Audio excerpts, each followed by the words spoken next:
Welcome to Mastering Your Monday podcast. And this is the show that talks about boundaries, work-life balance, and living a life where you have control.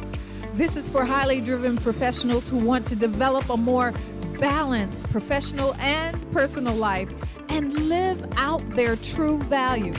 Those who are ready to grab the reins and change the status quo. The professional who's ready to have a life again and who's ready to take a stand, living in a way that you feel respected, valued, and fulfilled each and every day. We talk about topics like setting boundaries, taking risks, life management, and all the tips, techniques, and strategies to help you master your Monday, one day at a time.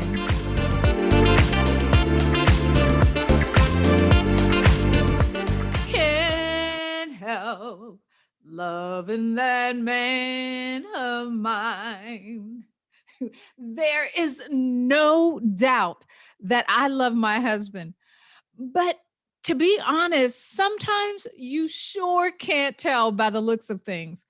When they get so busy, you tend to push those you love onto the back burner, always believing, hey, they'll understand.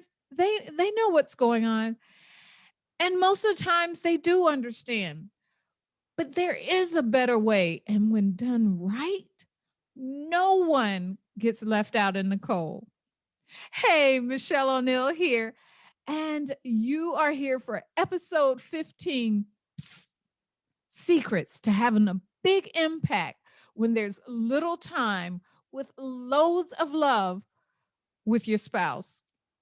So, with that said, you know I love a great conversation. So, come on, pull up a chair, ringside that is, and let's talk the real deal today on episode 15, where we're going to do a little carry on over what I like to call that series on little time, big impact. So, first and foremost, when we're talking with our spouse and with any relationship, really, it takes work. It really does. It just doesn't magically happen or just things just come out of the woodwork, but you have to work at it. If you really anything worth having, if you really want it and you really want it to be great, you have to on it. So there are actually three things that I really want to share with you today on how to have, and they're my three secrets, okay? On how to have great impact with your spouse and in a little time. And they feel absolutely awesome, cherished, loved, respected, all of those. So, number one, you're going to cultivate the buy in. So, what do I mean by that? You're going to share your vision. Share with them what you're planning for. What is it you want out of your life? Whether it's finances, where you want to go financially, this is a conversation that is great for every relationship to have. So know upfront where you want to go. So you're working at the same goal, the same things that you want. And when it comes to your business, if you have your own business or your career, talk to them about it. Share with them your vision, where you want to go. I want to be the CEO of this company, or I'd like to be the deputy CEO. And these are the steps that it's going to take for me to get there. But I need you on board with me because sometimes I'm going to have to put more time into work and the things that are going there, and you're going to feel a little neglected. But if we both know that this is coming down the pipeline, if we both know and it's a shared vision to getting where we want to go, then it's worth it. So share the vision of your business, share the vision of your passion, that thing that you're passionate about. Well, this the society and the lack of water in in a lot of third world countries really tear at my heart. And hon, I want that to make some of the money, say a 10% of the money that we make, I'd love to give it to this particular country. So you share that. That way you both know that at that time That's something that you're taking 10% of your income with and sharing with that thing that you're advocate about. But share that vision. It is so important that you both are traveling down the same road. If you have a vision to go this where and they have absolutely no idea where you want to go, then you're on two different roads, two different roads, and you're not going to get to the same place. So that's why it's so important that we share that vision, and that vision, sharing that vision helps cultivate the buy in. You also want to enlist their thoughts and their insights. Sometimes we're so wrapped up and so into what it is that we're doing or what we're passionate about or what we love that we don't see reality.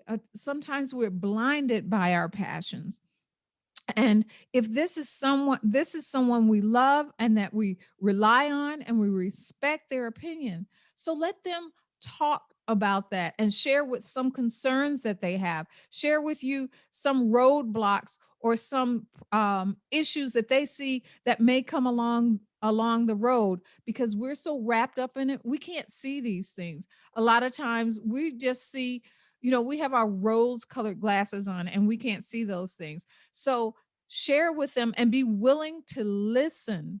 Be willing to listen to their thoughts and their insights. And at that same time, when you're listening to their thoughts and their insights, you're able to allay the ones that are concerns. You're able to speak to those concerns, and you're able to tell them or show them how you are willing or able to address those concerns. And then they're able to share with you their insights, things that's coming from their experience, things that they've done in their lives, and different perspectives. So we always need to see things from different angles, and that's where they're there, and then they're part of it. When they're sharing with you their thoughts and their insights, and you're willing to listen and you're open to listening and you're having these conversations, this allows the relationship to grow. And then show them where they fit in. So, of course, as you're excited about this thing that you're passionate about, as you're excited about building this life for the two of you, as a- as you're excited about everything that is in the back of your mind, because remember, this is half of this conversation that goes on is in the back of your mind and it never gets out of your mouth. So, this is your opportunity to allow it to get out of your mouth and show them where they fit in the plan. Where you're still going to have time for them, where they can help you along the way, where you can take their strengths and ask them to share them with you and help you along the way. If they're great in if your spouse is great in administration or great in physical activities, putting things together, whatever it is, they can help you along the way. They can become part of your mission and your calling and your passion. So share with them and show them where they fit in. And then finally, under cultivating the buy-in, understand the differences in your personalities. Now, for me, here's a perfect story. For me, my husband and I have totally different personalities. That's why we fit so well together. And he is that no nonsense. This is the way I see it. I'm going to tell you the truth, whether you want to hear it or not. So I know when I want a real honest to goodness um logical look at something, he's the person that I go to. When I want a logical understanding, no emotions, just and my husband is an emotional man, but it's not that. But when it comes to things like this, he can distance himself and really look at things. He has such a great perspective. And so when I really want to dial down on things, and when I really want to brainstorm, I always take it to him, because that's his strength. That's his area of strength, and that he is awesome with. And he always sees things that I don't see. He sees the roadblocks and he sees the possibilities. And so that's why it's great understanding the differences of your personalities and building on those strengths. Building on those strengths. So remember, for cultivating the buy in, you want to share your vision, enlist their thoughts and insights, show them where they fit in, and understand the differences of your opinions, but also use those strengths to build each other up. And so, the second secret, share the process. So, what am I talking about? Well, one of the things that I always do when I have things pertaining to my business that I need to do, I put them on the calendar. But not only do I put them on the calendar, I invite my husband. And I invite him so they also go on his calendar. And so he knows when I have phone calls that I need to talk to someone. He knows when I have appointments with clients. He knows when I have group calls or whatever it is that I have going on. I put it on the calendar so he's aware of my schedule, and he does the same for me. The things that he has planned and do and have to do, he puts them on his calendar also. And this isn't just the things business wise. This is our home appointments, doctor's appointments, anything that you want to plan to do, whether it's apart or together, put it on the calendar so you're both always aware. And then sometime during that day, if you haven't touched base, say, hey, is anything on the calendar tonight? Do you have anything you want to do tonight? So share the process. Number two, ink them in. What am I saying? Don't pencil them in, ink them in. It is a non negotiable. Find the time to do something with just the two of you, to lift the two of you up together, to grow the two of you, to build the two of you. And so actually ink them in on your calendar. One of the things right now, my husband and I are watching a series, this awesome series called The Chosen. And so we actually decide we're going to watch this episode and we watch it together. And so always take time to do something together. He loves movies. I'll go to the movies with him. You know, he knows I like certain things, going for a walk. He'll go on a walk with me, but ink that time in. We like exercising together. So we will set when we come home from work at such and such time, we're going to go and go exercise. But that's something that you ink in, put it on the calendar. It goes back to the other part. The number one, add them to your calendar and your appointments. That also means the calendar and appointment for just the two of you. Make sure that's on too. Sometimes it's just a ride in the countryside. Love it. Or going to a winery and just sitting out there and enjoying a glass of wine, some cheese, and just talking and enjoying each other. But ink them in. And then share the goal points. Share with them where you're looking to go each step of the way. Hey, this next, like for me, I have a challenge going on right now. So about 2 weeks, I said for the next 2 weeks, I'm going to be really working on fine tuning and getting everything ready for this challenge. And this particular week, I will actually be doing the challenge. He is very aware of what's going on, so much so that last night he brought dinner home and he says, I know you got to get ready to go online for the challenge, but I just wanted to make sure you don't have to worry about me, you don't have to worry about anything, I got it. The other day he did the dishes for me because I was on the challenge. So if you share your goal points, you're both in this together. So share your where you want to go and just make sure they're included and things are on the calendar. And then finally, remind them of the dates and events. Just like you forget, they forget.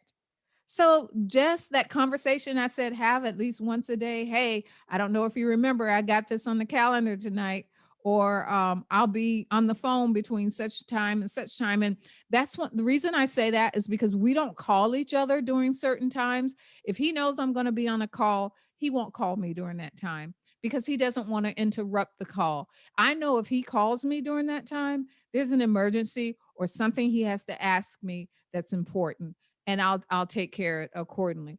But just communication, it all boils down to communication. Okay. The third and final. Remember, I told you, and am I talking too fast? Because I am so excited about this. Of course, I love talking about my honey, but finally, let them shine. So share the household chores, and you're like, how are they shining? Give them that opportunity to do things for you. And this was a hard thing for me. I always felt I had to do everything and I wanted to be in there, and I didn't want him to have to feel like he had to do anything for me. But I was hurting things in the same time. I wasn't allowing him to share and do for me the same way that I wanted to share and do for him. So, sharing the household chores, he's able to contribute and I'm able to contribute. And we feel like we're doing something to help each other. And as I said, remember when I talked to you earlier about enlisting their thoughts and insights? Well, in every area of your life, operate in your strengths. You know where you're strong and you know where they're strong. So if you both operate in your strengths at that time, then you are being the best you. Like there's certain things that I just do not like doing around the home, but he doesn't mind doing. So he takes care of those. And there are certain things that I love doing, like cooking, then I'm the one that usually cooks. So it's simple things like that. He'll do the laundry, I'll cook. And that's fine. We're all sharing in it together. So know what lights them up and do it. You know, a lot of times I always say this is a lot of times our husbands or our significant others will tell us what they want. And you'll ask them, what do you want? And they'll tell us, and you'll be like, yeah, but so and so. Listen to what they say. They really are telling us what they want and what lights them up. And if it's within our power, do it. If it doesn't hurt you, harm you, do it. Do something for them that lights them up and make them feel special. And then date night, date night, date night. Always somewhere, maybe it's once a month, maybe it's once a week. Put in their date night. Take the time to love on each other. And you don't even have to go anywhere. It could be date night in your home, it could be date night in the tub, whatever, but make it a date night and learn each other's love language. This is so important. I wish I could remember the book, but look up the book Love Language. In fact, I will put the link to Love Language, that book, so you can read it. I have it in my library, but learn each other's love language, because a lot of times when we deal with other people and we think we're doing what they want, we're really speaking in our own love language because it's natural. This is what we want, so we think everybody else wants it, right? Well, wrong. Each of us have our own love language. So look at how they treat you, the things they do for you. My husband, I feel his love language, in fact, I know, is touch. And mine is service. So I have to make sure that I incorporate some of his love language when I am dealing with him, the touch. And he makes sure that he incorporates some of my love language, service, for me, because for me, if you take care, if there's a chair that needs to be put together and you take that time and put that chair together, oh my gosh, I am so thrilled. That is speaking my love language. So learn each other's love language so you can serve each other in your perspective love languages. So as you can tell, I am so excited about this. I am just talking all over myself. But I want you to know that above all, now you have my 3 secrets. Let me go back. Cultivate the buy-in, share the process, and let them shine. And above all, everything, absolutely everything I talked about really boils down to communication. Good communication, having open communication, loving communication, uplifting communication, but having communication, honest and open communication, spiced and infused with lots and lots of love. I am so glad you were able to hang out with me today for our ringside chat. You are amazing. And I hope you enjoyed this episode. If you haven't done so already, make sure you hit subscribe or follow, depending on where you are, so that you won't miss a single episode. And one more thing I want you to do, that's visit masteringyourmonday.com/pathway. And that's where you find my goodies and gifts just for you. Make sure to let me know how I can help you further. And you can do that also on masteringyourmonday.com/pathway. Until next time, this is Michelle O'Neill again on Mastering Your Monday podcast. Take care. Bye-bye. I want to thank you for listening to the Mastering Your Monday podcast. I hope you learned at least one tip or technique you can walk away with and implement today. Don't forget to subscribe, rate, and review the show, and let us know how much you enjoyed it and what you learned from this episode. We honor your time and your commitment to Mastering Your Monday podcast. And as always, we want to remind you, you are cherished, respected, valued, and in control. See you on the next episode.